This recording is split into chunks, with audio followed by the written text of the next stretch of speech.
May 8, 2020. Iran's Shahid Raja'i port goes dark. Cranes freeze mid-lift, ships drift helplessly, computers blink into silence. No missile, no explosion. Just code, hours. A few lines of logic buried deep inside a server, and an entire port stops breathing. We mark one word on the board. Complete.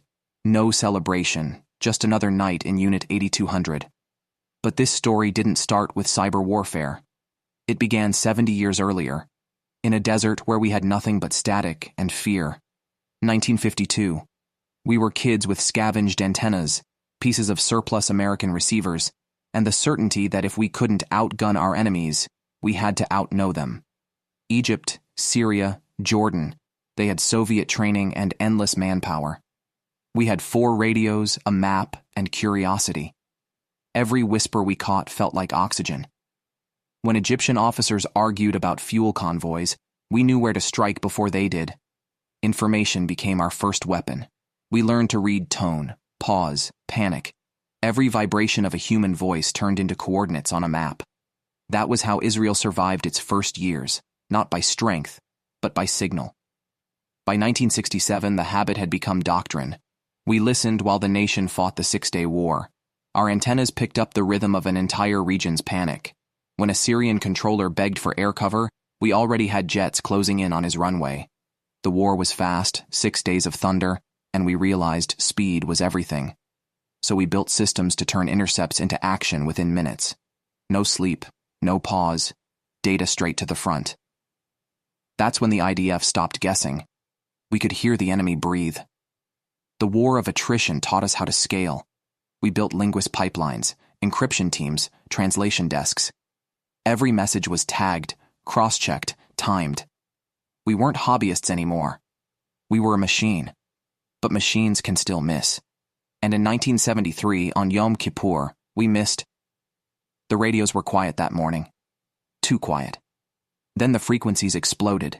Egyptians crossing the Suez, Syrians flooding the Golan. Our sensors blinked too late.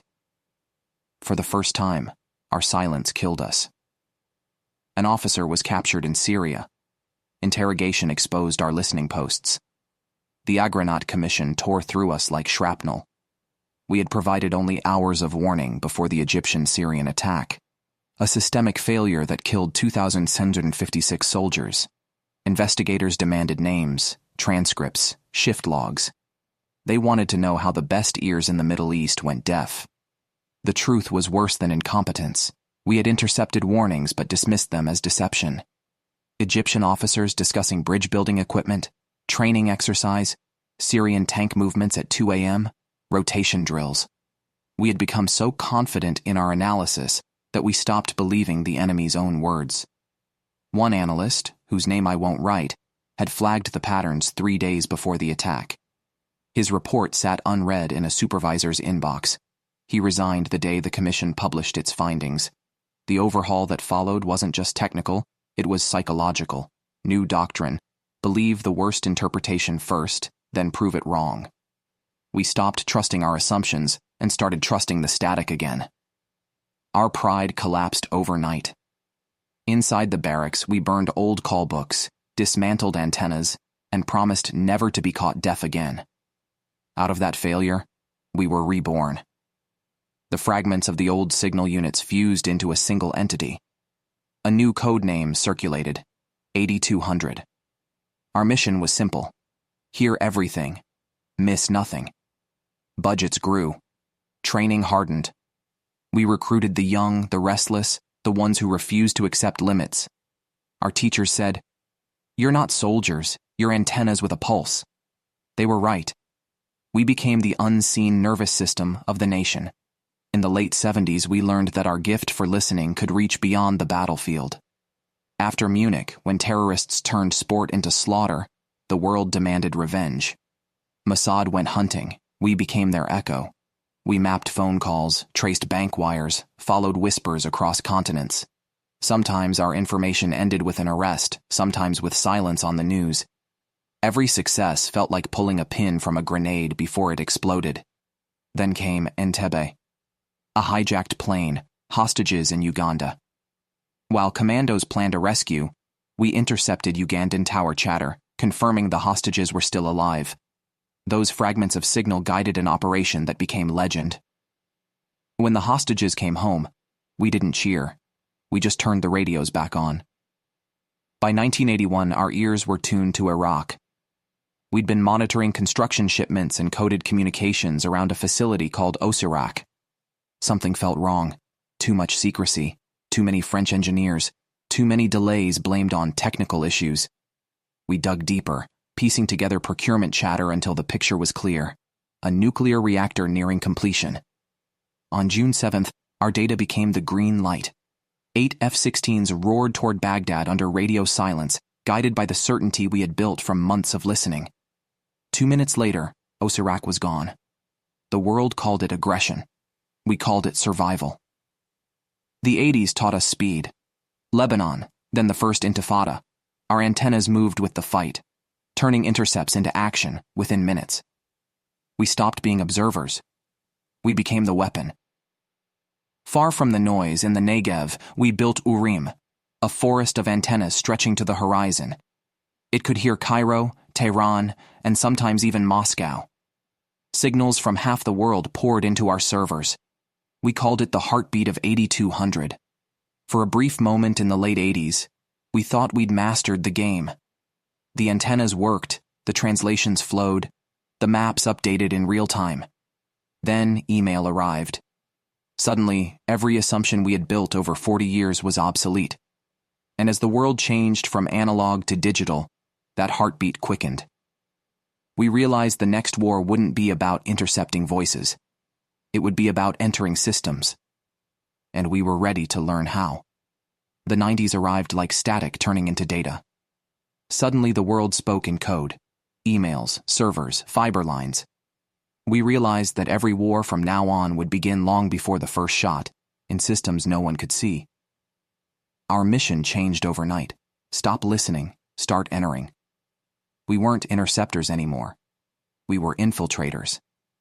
To the rest of the army, we looked like kids staring at screens. They didn't know those screens were battlefields. We learned to move through digital veins, penetrate, persist, manipulate, deny. We could crawl into a network, stay invisible, change a message without the sender knowing, and vanish before anyone traced the glitch. Each exploit, each breach, was a rehearsal for a future we were building in silence. We began crafting weapons that didn't explode. They replicated. And that terrified even us. In September 2007, that silence became a storm. We had been watching the Syrian desert for months, a facility disguised as a warehouse rising near Deir ez-Zor. Our intercepts revealed shipments from North Korea, scientists working under aliases, engineers who never left the compound. When we tapped into the radar systems guarding the site, we saw what Syria couldn't. Their defenses had blind spots. We mapped every frequency, every response delay, every gap in their network. Then we built the illusion. On the night of September 6th, Israeli jets crossed the border. We flooded Syrian radar screens with phantom skies, dozens of fake targets drifting across their monitors while the real planes flew unseen. Their operators saw clear skies seconds before the bombs hit. 8 minutes later, the facility was gone. No public claim, no broadcast victory, just a line added to our files. Operation Orchard, successful. It was the first time in history that an entire air defense system was blinded not by missiles, but by mathematics. And we realized something irreversible. Code had become a weapon of policy. The mission would inspire nations to build cyber armies of their own. But in that moment, only we knew what it meant. An invisible victory, cleaner than any bomb, more powerful than any speech. After Orchard, the Americans reached out. Joint exercises turned into cooperation, cooperation into shared missions. By 2009, we were working on something no one had words for yet. A digital strike capable of changing the physical world. Its target lay beneath Iranian soil, at a facility called Natanz.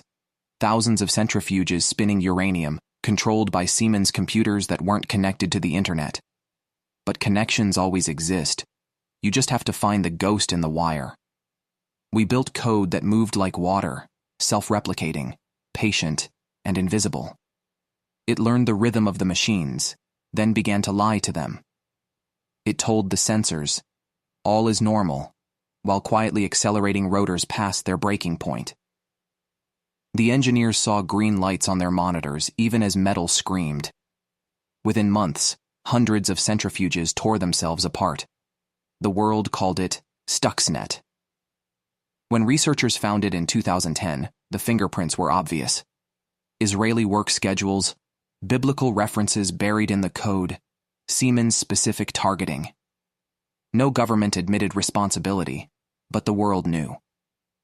We'd shown them what cyber war looked like, and handed them the blueprint. We called it the moment war left the battlefield and entered everything. But no weapon stays secret forever. When researchers uncovered the code, they saw fingerprints from two nations, ours and theirs. For the first time, the world knew what we were capable of. It was both a triumph and a curse. We had opened a door no one could close. The 2010s became the decade of ghosts. Iran built cyber units of its own, striking at banks, oil facilities, and government networks across the Gulf. We struck back, quietly, surgically. Every attack was answered bite for bite, never enough to start a war, but always enough to remind them who was watching. When Iranian hackers targeted Israel's water systems in 2020, we retaliated by shutting down the Shahid Raja'i port, the very place where this story began. Cranes frozen mid-air, trade halted, chaos without bloodshed. No one claimed responsibility, but inside 8200, we crossed the operation off with a single mark. The beauty of cyber war is also its poison. No one ever admits defeat. Every attack looks like a glitch, every counterstrike like an update. We had entered an era where wars could happen without headlines. We learned to live in that silence. By now, our family had grown. Unit 9900, our eyes above, watched from space. They turned satellite imagery into 3D maps, tracing tunnel networks, hidden bunkers, even footprints across dust. Their analysts could find a truck under camouflage by measuring shadows. Some of the best of them were autistic volunteers, gifted with pattern recognition beyond ordinary sight. They saw what machines missed. And together, we built a new kind of intelligence, one that could see and hear at once. Unit 81 became our workshop. They were the magicians who turned our ideas into hardware. When we needed a sensor that looked like a rock, they built one. When special forces asked for a hacking tool that could fit inside a radio, they delivered it a week later. Their rule was simple. If it doesn't exist, invent it before sunrise. Between our code, their machines, and 9900's eyes, the IDF became a living organism, thinking, seeing, acting as one. In Beersheba, the future took physical form. Cyberspark, an entire city district built for defense and invention, our cyber command, university labs, and startups all sharing one ecosystem. It blurred every line between soldier and scientist, between defense and profit. Young engineers built weapons by day and startups by night. Israel turned intelligence into industry, and 8200 was its heartbeat. But behind that success was a cost we rarely spoke of. With every new system we infiltrated, the temptation to monitor grew stronger. By 2014, we were tracking not just enemies, but entire populations. Phone metadata, financial transactions, private messages, everything was visible all the time. When 43 of our own reservists wrote an open letter refusing to take part, it cut deeper than any enemy strike. They said we had gone too far, that we were listening to civilians, not threats. Maybe they were right. Because once you hear everything, you start to lose the ability to stop listening. That year, war returned. Operation Protective Edge. We fused intercepts, UAV feeds, and cell phone traces to find launch teams before rockets left the ground. For the first time, intelligence operated in real time. Decisions made in seconds, targets confirmed by code. Precision saved lives, but it also created unease. If you can see everyone, where does the line between surveillance and control really end? We thought Stuxnet was the peak. We were wrong. The next revolution wasn't code that destroyed machines. It was code that decided who lived. By 2021, Gaza was burning again. Rockets rising like sparks into the night, and our screens filling with movement, heat signatures, bursts of data. This was Operation Guardian of the Walls. And for the first time, we weren't just gathering intelligence. We were generating it. Our systems didn't wait for orders. They made predictions. They studied call records, satellite tracks, and social graphs to find the invisible hierarchy of militant networks. Names became nodes, nodes became probabilities, and probabilities became targets. We called it Lavender. Lavender learned faster than we expected. It could scan millions of signals, cross-match behaviors, and produce a target list within hours. What once took days of human analysis now arrived as a spreadsheet of certainty. And yet, that certainty was built on assumptions, patterns, correlations, biases buried deep in the code. We reviewed, we verified, but sometimes verification was just another word for trust. We told ourselves the algorithm didn't kill, it only advised. But the line between advice and decision blurred in the smoke. A year later, the system evolved again. We named it Gospel. It integrated Unit 9900's imagery, intercepted calls and text metadata into a single living model of the battlefield. It could tell us when a phone moved from one building to another, when a voice fell silent, when a signal went dark. And in the chaos of urban combat, Gospel became our map, a God's eye view that never blinked. During Operation Iron Swords, its predictions were terrifyingly precise. It found safe houses minutes before rockets launched, tracked command centers buried under apartments. But Gospel and Lavender had a flaw we didn't advertise: accuracy. Lavender operated at 90% precision, which sounds impressive until you realize that 10% means misidentification. The system generated 37,000 Palestinian targets during Iron Swords. Do the math: 3,700 potential errors. People flagged as militants because they called the wrong number, walked through the wrong neighborhood, or shared a surname with someone on a watch list. One case haunts the unit until now. A civil defense worker in Gaza, a man who pulled children from rubble, was flagged by Lavender as a high-value target because his phone metadata overlapped with known militants. He received supply calls from the same warehouses, traveled similar routes, appeared in the same social graphs. To the algorithm, he was indistinguishable from the enemy. A human analyst reviewed the file for 20 seconds, the average verification time we allowed, and approved the strike. He died with his family in a building collapse. His name was never published. The algorithm moved on to the next target. When the reservist who had flagged concerns about the verification process quit, he wrote one line in his resignation: "We built a system that turned suspicion into certainty in 20 seconds. That's not intelligence. That's automation of doubt." His letter leaked. Others followed.